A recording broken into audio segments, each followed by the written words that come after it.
This is Scratch Your Own Itch, the one show that delivers the conversations that we're afraid to share, but need to. This show is all about creating a life worth living. I'm Logan Tyler Nelson, and I'm your host. So, you're going to hear conversations with creators and entrepreneurs talk about what they do, their current and past traumas, how they became who they are, and what they are truly curious about. This is the show where we talk about the things we think about a lot, but need to talk about more. Please take note that this show is not a substitute for actually creating a life worth living, because this show will stir your beliefs, make you question what it means to create a life worth living. So my promise to you is to always give you one question to answer for yourself today to start turning your dreams into a reality.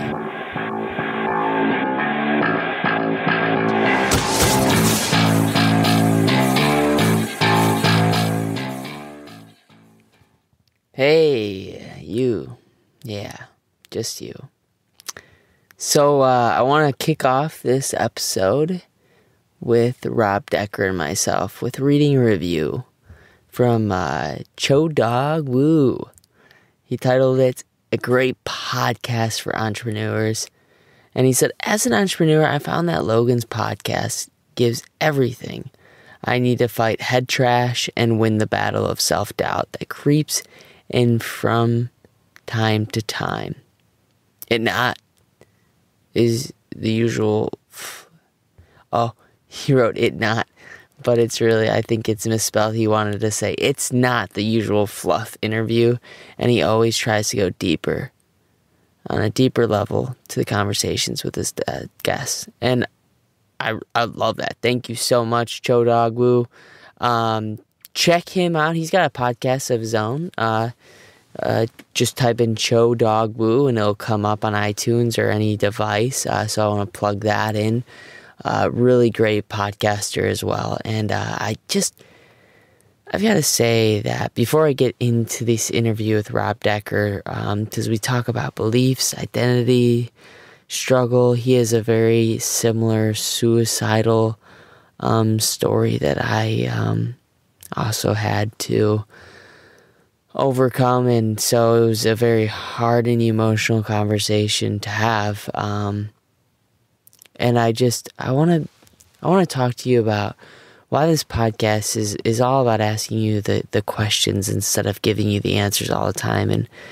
And I do that because I think it's living in these questions that actually makes you start looking at your life in a different way.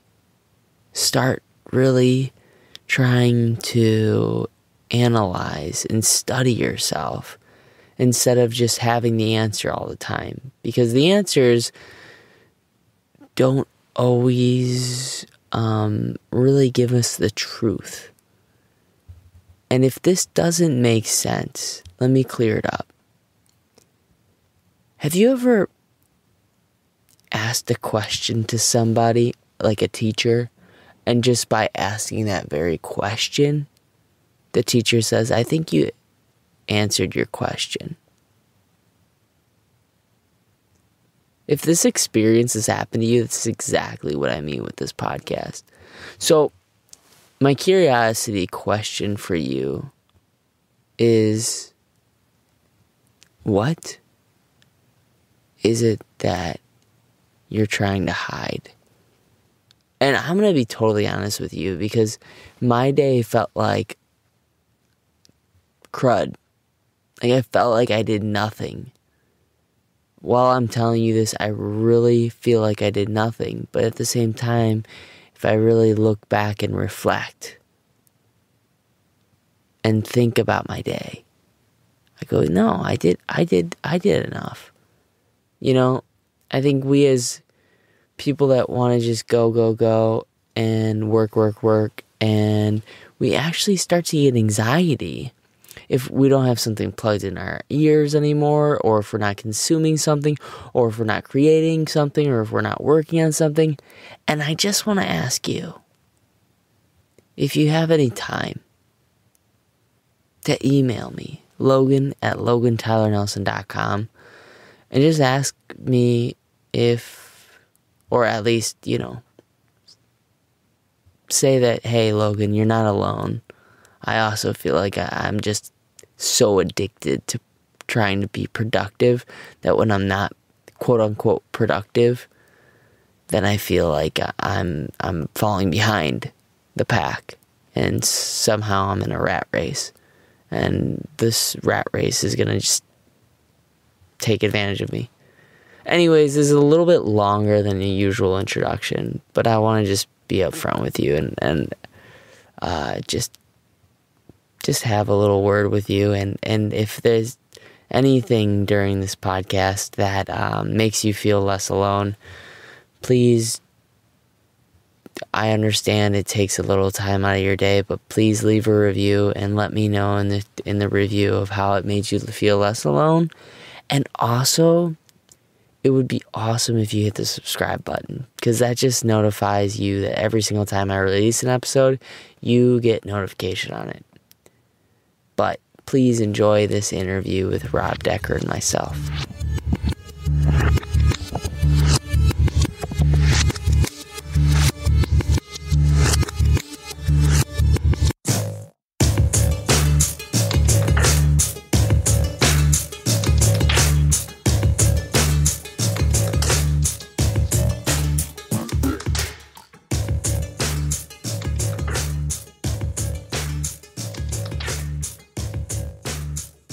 Hey, you. Yeah, you. Just you. So I have this question for you. And it's what I call a very serious, curious question, though. What kind of story do you want on your gravestone? And I know that's scary to think about your death. But as Steve Jobs once said, you can only connect the dots going backwards. You cannot connect them going forwards. So what if you thought about your bio before anything else?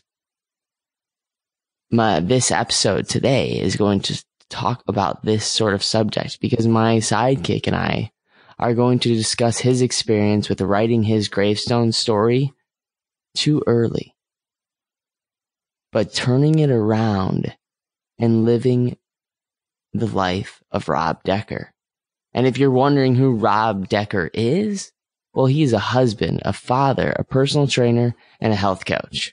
His primary objective is to share his story of a failed suicide attempt that led into a relationship with God. He suffered many years, though, of sadness, anger, and confusion, and he even dabbled with drugs, alcohol, and had numerous bad relationships because of that, to eventually turn it all around into a story of forgiveness, understanding, and love. He developed a deep want to inspire, encourage, and give hope to those who have had similar battles.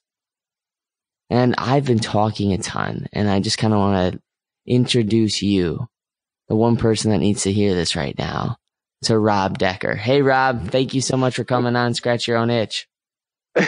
What's up, buddy? Thanks for having me. I really appreciate you having me today. Oh, likewise. Before we started, we were having that sort of odd side conversation about how I'm kind of like the younger version of yourself. So I'm really excited about this whole entire conversation about digging deep into your story and everything like that. I am too. Thank you. Let's do this. All right. So since we get a little vulnerable on here, I want to let you pick the one story that you think you need to share, the thing that you struggled with most, and really the few thoughts that led up to it, just to get an insider look of what Rob Decker's life used to be like 10 years ago or 15 years ago. Wow. I will tell you the traumatic event that took place that led me to where I am today. And I was definitely in a deep, dark place of hopelessness where I was in a situation with a young lady, and there was a lot that led to this moment. A lot of struggles, a lot of depression, a lot of hopelessness. I struggled a lot as a kid growing up, and I got heavily into drugs and alcohol in my early teens through my 20s. And at 29, I was in this perfect storm of events where I was being accused of murder or attempted murder and rape by a girl that I had been seeing, that I cared deeply for. And in turn, because of where I was in that moment of my life, I decided that I no longer wanted to live this life. It was no longer for me. It was no longer an option.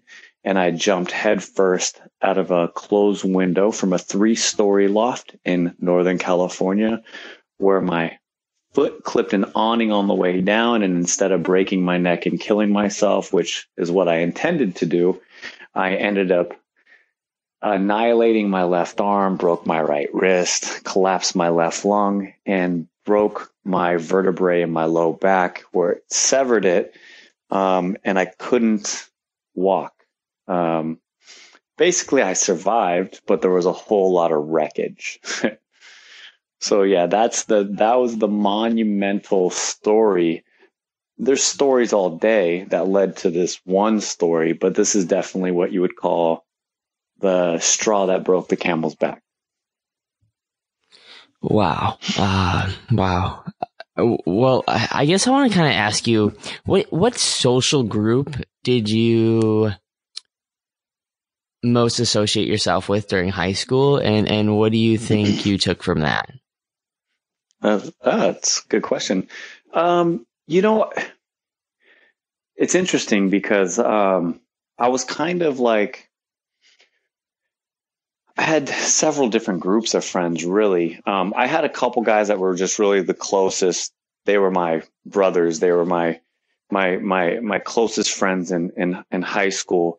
One of them I had grown up with, and he had been through some similar trials and tribulations that I've been through. He had parents that were on drugs and came from the broken home. And so him and I naturally had a bond, and we knew each other since we were young. And then there was another gentleman that I had met like my 8th grade year when I made baseball all-stars, and we had a class together freshman year. And then he became like one of my closest friends. And so I really hung out with a selective couple people, but I always associated with the jocks and the athletes. And we had at our school, Wu-Tang Clan was big at the time. I went to school in the 90s, so 90s hip hop and rap, and Wu-Tang was a big deal. So you had like the East Coasters, they all wore their camouflage pants and their, big puffy jackets and stuff. And then you had more of us like West Coast guys, where we had more of the Dickies and the Nikes and the white tees and the baseball hats, and so I kind of spread myself out as far as the type of people I hung out with, but it was primarily just a couple few. And of course, naturally, my friends had friends, and so we were all associated. But it was usually just a small handful of people that I hung out with. Would you say that those people that you hung out with, you kind of had to find people that were completely different once you realized that you needed to change your life around? Well, I didn't know if that's something that I thought about in high school. I think, when you're in high school, you're just thinking about surviving, with all the stuff that was going on at home. I think I was seeking a place of refuge with people that had a more functional family. So when I started hanging out with my buddy Joe in high school, he had some sisters, and mom and dad were married. They live across the street from the school. And Joe had a cousin, Benny, and his parents were married. So what happened was I think I was drawn more toward a couple people that were more family oriented, because I lacked that at home. All right. So what I'm really I kind of want to pivot a little bit, because I feel like your real story, and the story that it's hard to talk about, is the story with the girl that you had that terrible, terrible relationship with. Could you go into the sort of like beliefs that you had about yourself while you were in the relationship with her and compare those beliefs that you have about yourself now? Well, that's a good question. I think at the time when I was seeing her, I didn't have a sound belief system other than I was just here and I was trying to make something that shouldn't work. And I believed in God. I just didn't really have any type of relationship with him at all. So, I had no structure or guidance or core belief system that would prevent me from, shoving drugs in my system or drinking alcohol or, you can know that those things are wrong, but, there was nothing in my core that shook me to say that, just don't do these things. At the end of the day, what I was really doing was I was, committing a slow suicide. I was consuming all these drugs and this alcohol and getting caught up in these type of relationships. And it was all just really reckless because I felt that my life wasn't going to be long. I didn't believe that I was going to eventually get married and have a career and have kids. And that just wasn't my belief system. My belief system was just, I'm going to ride this reckless lifestyle until the wheels fall off, and there were definitely many times where, I would drink so much alcohol and I really didn't care if I woke up. And, I did so many drugs that if something happened, it's just like, oh, well, I think the belief system then and now is, I have great hope for a future and, I have a wife and a son and a career and, these new opportunities opening up for me. So everything has changed drastically after the events that had taken place that night. Isn't it, I think, so odd how a belief, though, is formed? I don't know about you, but one thing that I often do is I do think about death quite a bit, just because. For sure. The thing that I've gone through, and just, I think it gives you also, my keyword is permission to just do things that that you'll be happy with doing that day. And I know both of us have struggled with depression and whatnot. So what do you think it is, though, that takes someone that's actually going through this deep, dark depression? Do you think they're actually capable of using tactics like thinking about your death or using tactics like maybe working out and totally changing? Or do you think they have to go through a very serious trauma before they actually take action and change? Well, I believe that there can be a change in belief system at any time. It just depends on what you're believing and what you've submitted to that belief system. I know that throughout the whole process, I was working out all the time. Fitness was one of those things. And I believe that fitness is an avenue to help relieve some of the depression or, because I got diagnosed with the ADD or ADHD, fitness was great for that kind of stuff. Fitness was great for the depression. Fitness was great for the illusion of everything was fine when it really wasn't. Because when people look at you, they're seeing someone that's fit. And usually people see fit people as confident people, right? A lot more confident people because they take care of themselves like that. I believe that, I'm not a doctor and I can't say like clinically about anything, right? I can just go based on my personal experiences that I truly believe that a lot of my depression was derived from hopelessness, seeing that there was no future. If you can find. Have you ever wanted to be an authority in something that you're really passionate about? To just finally scratch your own itch, to take a passion and turn it into profit? What if, in a series of interviews, we could give you a format? When you answered the right questions and kept on a conversation going for a few weeks, you would have a book that we would help you edit and publish, and something that you could start telling the world. It would be personal. It would be your story, with your memories, with your expertise.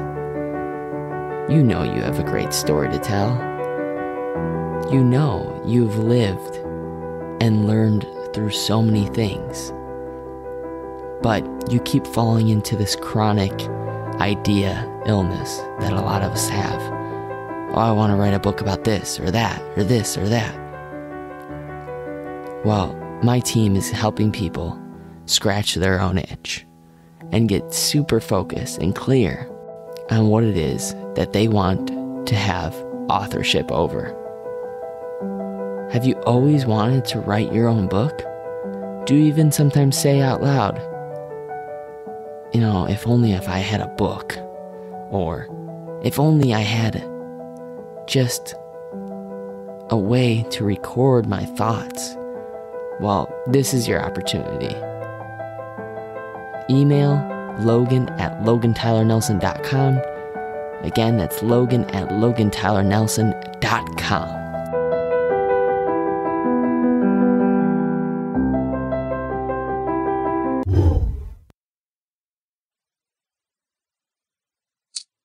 All right, so we got a little cut off just now, but we're back at it. Let's not pretend that didn't happen or whatnot. But so we were talking about belief systems, and we were talking about one's ability to actually transition themselves out of that dark, deep depression that some of us are in, and we're basically just, you and I are talking to our past selves. And so while we were going through that, do you think that we had to go through that traumatic event or go through that big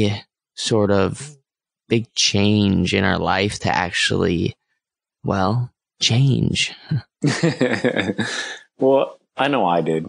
I know that, as traumatic as that event was, that, there was some deep-seated emotional, mental, spiritual, things that needed to happen within me. So for me, I believe that major traumatic experience had to happen. Does it have to happen for everybody? No, I don't believe it has to.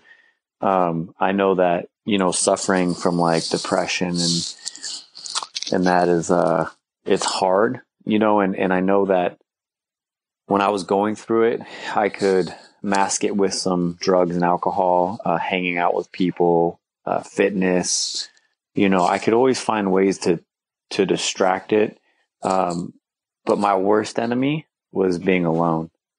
And I don't think that prior to my incident that I was ever good alone at all, not without burying myself in something.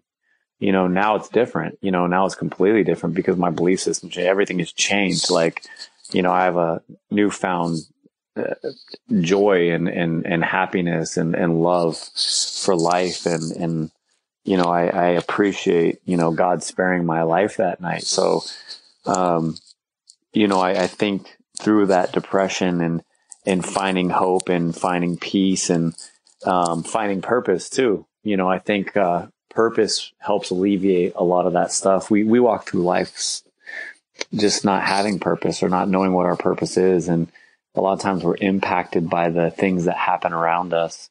And we have too many questions and we don't know the answers to those questions, So, back to your original question, I think that traumatic event is what changed my life forever. I think that's the traumatic event I needed in my life to make that change.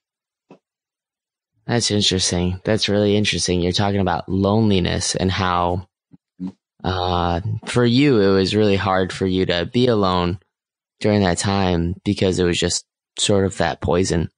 I want to kind of have a discussion about the end real quick and how seeing the end for yourself and just a glimpse where you actually thought it was going to be the end.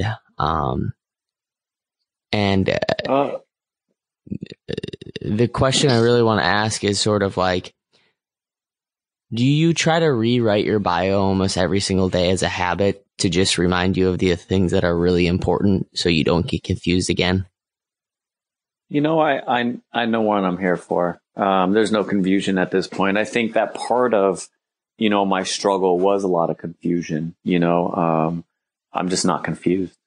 I'm not confused. I'm curious, right? Like, I know there are great things to come. I know great things are going to happen. I know the direction in which I'm taking my life and trying to use my story in order to help people. So, will I always get what I want out of that day in a sense of what I want to accomplish? I just kind of roll with it, but there's no more confusion, there's no more depression. There's no more questions. It's just sheer excitement on the things that are to come, and my hope is in those things. I believe that if you're out there, sharing love and sharing your life and sharing your experiences with people to help them not have to suffer a lot of the stuff that you suffer, or help them understand that someone else has been there and done that. And, they kind of want to show you a way to get through that. Like, that's what it's all about for me now. That's what that bio is all about. It's like, how can I make a difference? Even, just being friendly to people on a day-to-day basis, you're making a difference in someone's life. You don't know what people are going through. You don't know what's going on in their head. And just a smile, a hi, how are you doing? Like, just the little tiny things. Like, I'm not even talking about tapping into anything else. Just the basic things in life. Like, those are game changers for a lot of people. You can change someone's day. You can change their outlook, And I think that's kind of part of the bio that I try to write every single day. I wake up and I'm very thankful and very grateful, and I get to roll over and look at my beautiful wife and listen to my little baby boy and go pick him up and play with him and see the innocence and the purity in him. And, I would have never had these things if that fatal night had gone the way that I had planned it. So I just, when my feet hit that floor, man, I just want to go out there and I want to put a smile on people's face, and I want to give them a sense of hope and an inspiration and encouragement, and sometimes that's conversations like this, and other times it's just a smile. Hey, Logan Tyler Nelson here. I just want to ask you if you could please share this episode really quick and pay me the best compliment ever by doing so. Because maybe you found this episode informative or making you feel like you're less alone in this struggle that we call life. Or maybe you realize that, hey, we're all figuring this out. Or maybe you have a friend that is just confused right now. Please pay me the best compliment ever by just taking the time and sharing this. I would really appreciate it. But don't ever forget, you matter and you're enough. Back to my interview. Oh, man. Oh, wow. The thing is I'm realizing that life is really just about the nuances of it, the nuances of it, the small investments, the sort of like person that we see on stage, like is Tony Robbins, or the people that we are really inspired to be like that didn't happen in just an hour for them. Like that happened with like small little, like you said, opening up the door for somebody, or smiling at someone, or picking up someone that you really care about, like those little things, and just deciding so it's not so confusing. Because I think that's what happens. That's why people actually read books about finding your purpose, is because it's not that they're confused or they're lost. It's just they need a reinventing of themselves to really find out what matters and what little small investments they actually want to put themselves into. So I want to ask you, what 3 small investments, other than just picking up your boy, opening up the door for somebody and giving someone a smile, and also just sharing your story every day, what small 3 investments do you think you would like to start doing every single day for your life so you can really, really, really, really be happy with the gravestone that you have at the end of it all? Well, I know that there's things that I already apply. I don't know how much more I can actually add to what I already do. I think just being grateful is an investment. Being grateful for what you have and where you're at, understanding the possibilities and where you're going.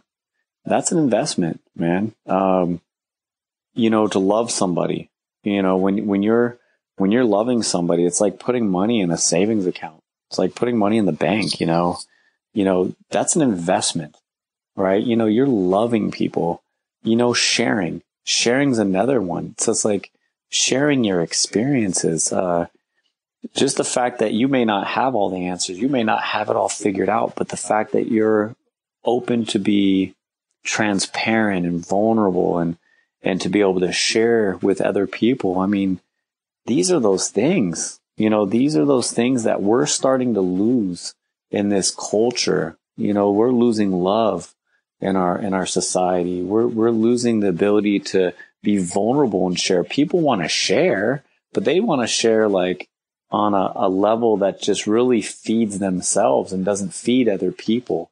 You want to nourish the people around you. And we're starting to lose a lot of that. People are running around with their heads cut off and trying to impress the next guy. It's like, it's not about that. Like your purpose isn't to try to go please everybody or try to impress people. That's not your purpose. You may think it is, but that's definitely not your purpose. You're not going to please everybody. You're not going to impress everybody. That's stressful, man. Yeah, that's so true. That's so true. It's hard to swallow, and you're so not alone in those. It is. It really is, because of course we want to be liked by everybody. For sure. But I want to switch gears and do some what I call scratching the surface curiosity questions, we spoke off air about that a little bit, and it's just more of a way to, first of all, say whatever first thing comes to your mind, and then second of all, to really make some people feel less alone. Right. And we'll see where it goes, okay? Yeah, for sure. Fired up. All right. So what's a really bad thought that you keep having during the day that you just kind of wish you didn't have anymore? A bad thought that I keep having. A bad thought. It's going to sound like, I think about cookies and Pop-Tarts a lot. Does that count as a bad thought? Right? Like knowing the outcome of what cookies and Pop-Tarts are, like knowing they're absolutely no good for my health. Maybe a cookie after a great leg workout, but, it's tough, I think, in all honesty, I think one of my struggles, man, is that, is my story gonna, or my ability to walk out into this world and try to make a difference, is it really gonna make a difference? Right? I think that's kind of one of those little lies that whisper in your head, are you really gonna make a difference? Is this really all about everyone else? And is it not really all about you? Your mind and that little voice can play some serious games.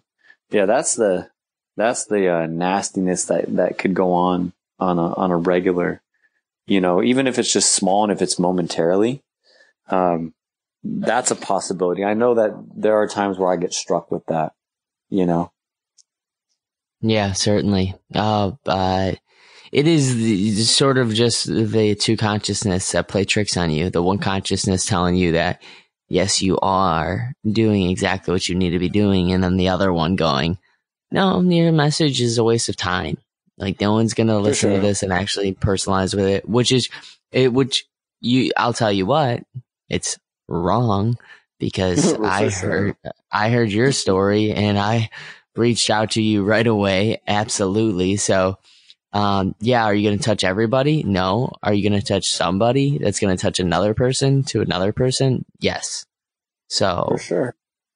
Yeah, there's that battle, man. And to me, it's a spiritual battle. It's the battle of like God and the devil, right? Like, when I'm hearing something and it gives me anxiety, or it takes away my peace or my joy, or it makes me, nervous or angry, like, well, that's not legit. That's not legit, but I got to step away from that voice, right? Like, I'm not trying to hear that voice, but when the opposing voice gives me, it's settling and it's peaceful, and it's like, you just keep putting one foot ahead of the other. That's all you need to do. That's all you have to worry about. You don't have to worry about impressing everybody and reaching the whole world, right? Like, you just keep doing what you're doing. And that gives me, peace. So, there's definitely that battle, those two entities. Yeah. Tug of war. I want to move on to the next question. For sure. This one is, just don't think too hard about it, but sometimes people do. Sure. What is that one thing that you wanted to do as a child that you thought was going to be the thing that you would be a professional at, and now you're not doing that at all? Easy baseball player, hands down, no doubt about it. Like, my childhood dream was to play for the Oakland A's. That was my childhood dream. I loved baseball. Baseball was my first love.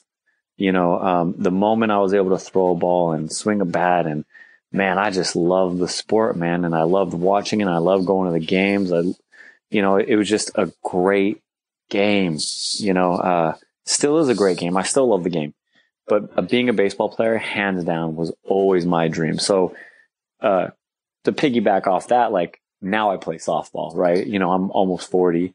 And there's not too many fast pitch overhand baseball leagues that I could play for, or even that I'd be good at this point. So I have to settle for softball, which is cool because I still get to be kind of like that big kid on that baseball field, or that softball diamond that I wanted to be as a kid. It kind of lets me be a kid to go out there and play softball. So baseball would be the answer for sure. That's solid. That is solid. Except I did say the thing that you're not doing at all nowadays, but you're still kind of dabbling. So that's awesome. Okay. Fair enough. All right. Dang. Well, I ruined that. I totally ruined that. Well, I mean, what would I be doing? So I remember at one point, when I was young, I wanted to be a firefighter. So, I mean, but I think all of us go through that. I'm sure you went through that, man. Like, I think we all like the heroics of being a firefighter. So I'll trade in my glove on this one, and I'll say that, I guess I always had the desire to help people. And I think that the firefighter was that way, right? So I'm definitely not putting out fires. I'm not saving any kitties from the tree at all.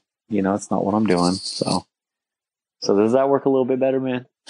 You're not saving any kitties. Right, I'm not saving any kitties, man.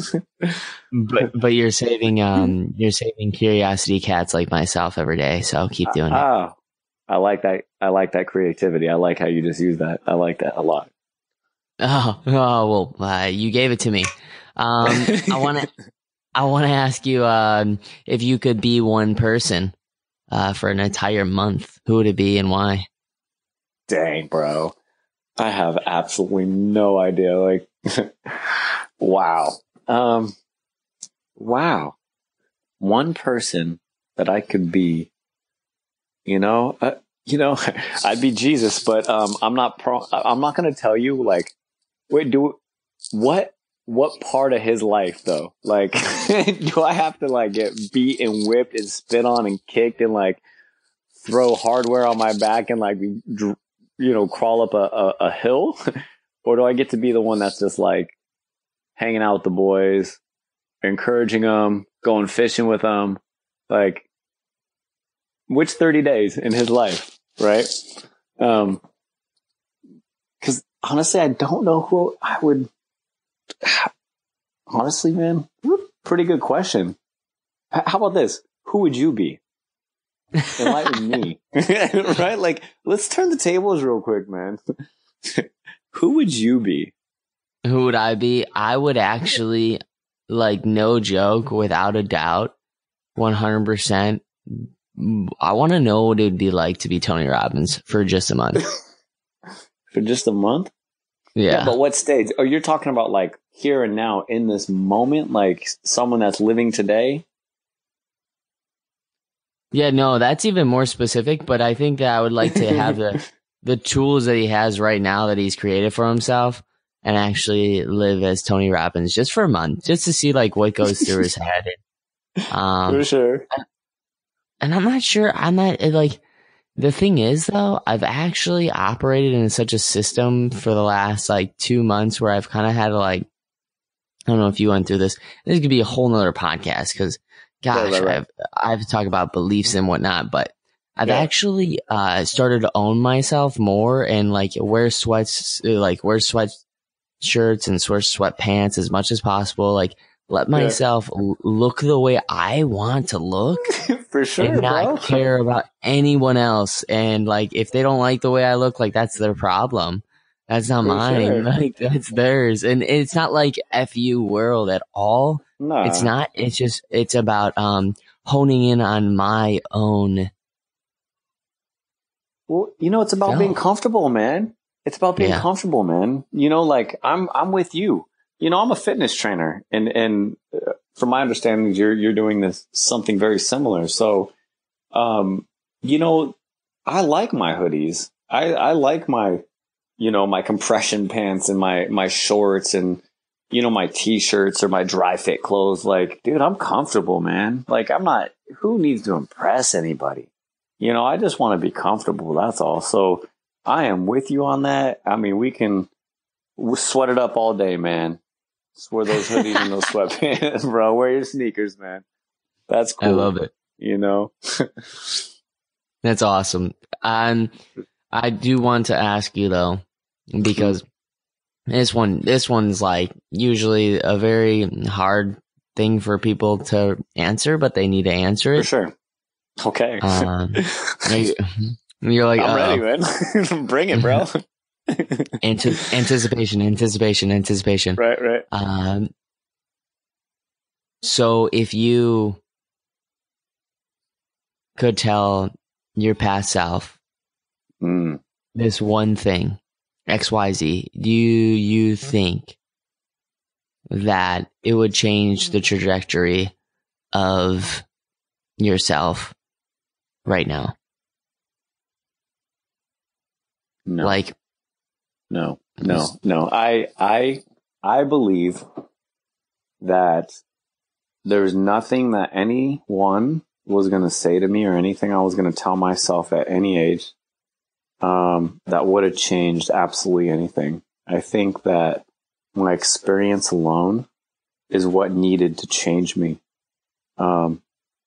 It had to, there's nothing I could have told myself. There's nothing a soul could have told me to change absolutely anything because, as being a guy who, ADD or ADHD and suffering from depression, like, you and I have had similar walks in this life and there's nothing that people are really going to tell us that are going to change us, right? Because our mind becomes this battle zone that we're just a slave to.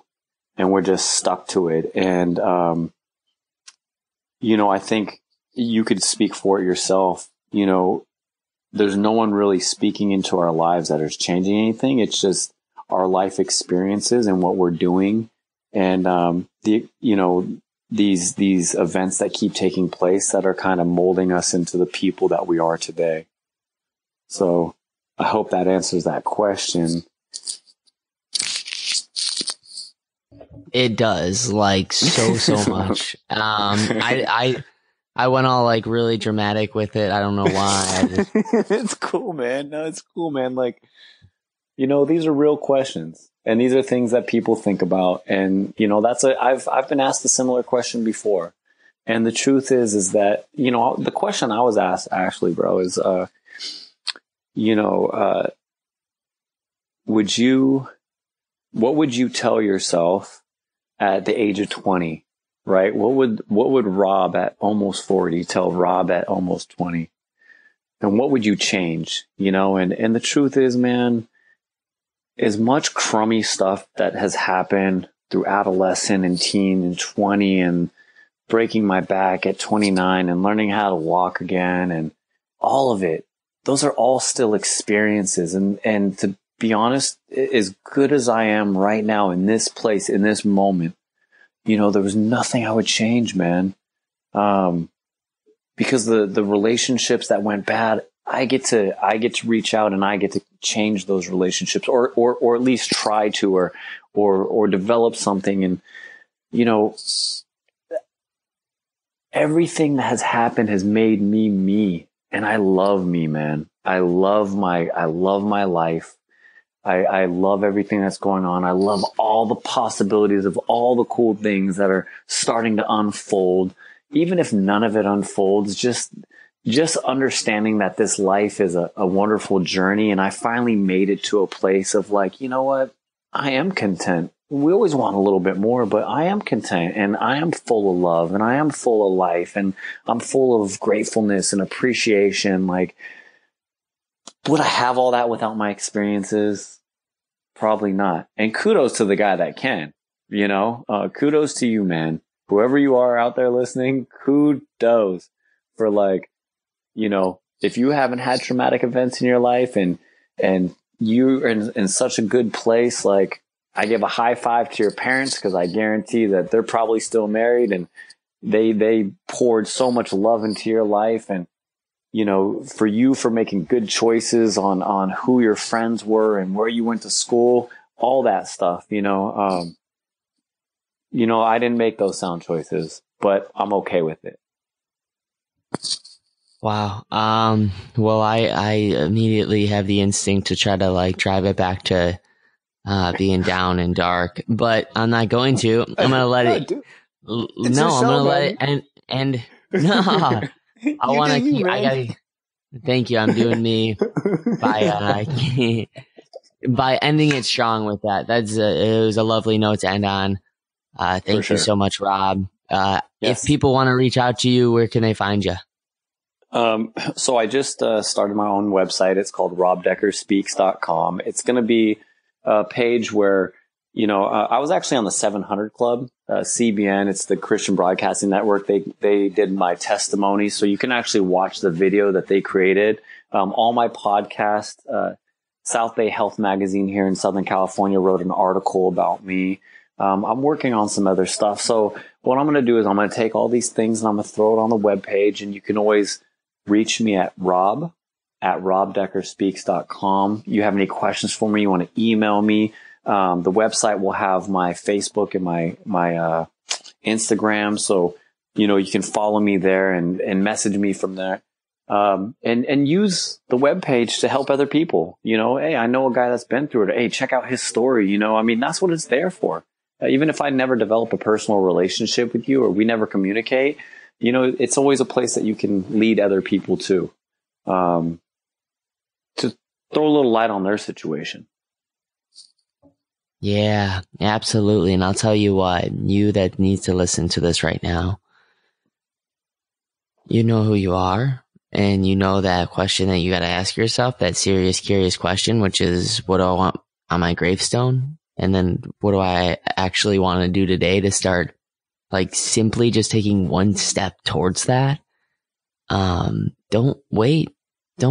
Just right when you're done with this, listen to this podcast. Like, the transitions are hard, and I get that, but you can scratch your own itch and just get super, super, super curious about it, and then take one more step and create it, and then start to be compassionate with it by sharing it. So, without further ado, everyone that's listening to this, because there's millions of you. No, just you. So one person. I just want one person to listen to this right now and really take serious action and reach out to Rob, because he's become such a great friend of mine, and I'm really, really, really, really, really, really, really happy that he's in my life. And the guy, he's no joke. Like, he will respond to you, and he will make sure you're doing good every single day, and he will be there for you. And the reason why at the end he said like he loves his life is because he knows that once he started stopped caring about himself so much and he started being selfless. Well, guess what? That little selflessness just made him infinitely more happy. And so you can do it too. Like, you can start by getting on the community of, our Facebook group, Scratch Your Own Itch, or reaching out to Rob and just getting yourself out there. It sucks at first. I'm not going to lie to you. It sucks. but it gets easier, right?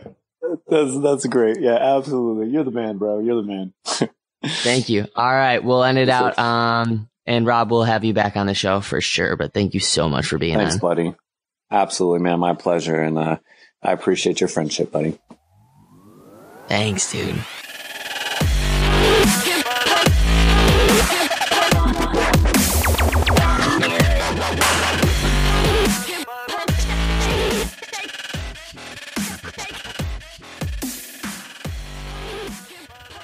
All right, well, there's another episode of Scratch Your Own Itch with Rob Decker and myself.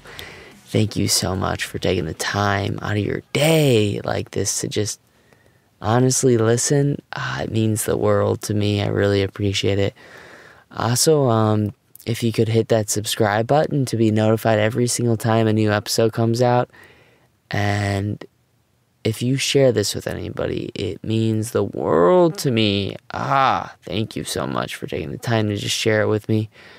Share it with, not me, I mean someone. That means a lot. See, I mess up. Humans are perfectly imperfect.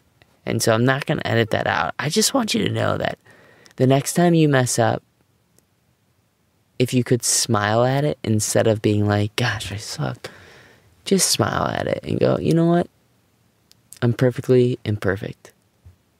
And, hey, guess what? Don't ever forget, you matter and you're enough.